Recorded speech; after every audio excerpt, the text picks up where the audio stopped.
Ç, C, K, G, R, Ş, S səsləri ilə probleminiz varsa, qüsurlu deyirsinizsə, mütləq bunları bax elə bu videoya baxdığınız anda düzəltmək üçün hərəkətə keçin. Mənimlə çalışmağınız önəmli deyil, amma bu qüsurdan canınızı qurtarın. Hansı vəzifədə işləməyinizdən asılı olmayaraq, əgər siz danışanda tutalım R səsinə yığılı deyirsinizsə, məsələn, yoldaşlar deyirsinizsə, siz artıq qeyri-ciddi görünürsünüz. O yüksək statusunuz, vəzifəniz sizi xilas eləmir.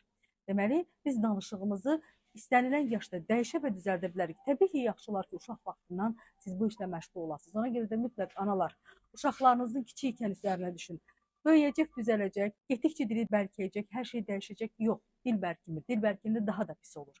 Əzələ damarlar sərtləşir və ondan sonra ümumiyyətlə bəzi səslərin quruluşu çox mürəkkəbləşir. Ona görə də hamınızdan rica edirəm. Hətta yaşınız 50-dirsə belə bir vəzifədəsinizsə çıcı ilə danışmayın. Bu sizin statusunuzu xeyli zəiflədir və qeyri-ciddi göstərir.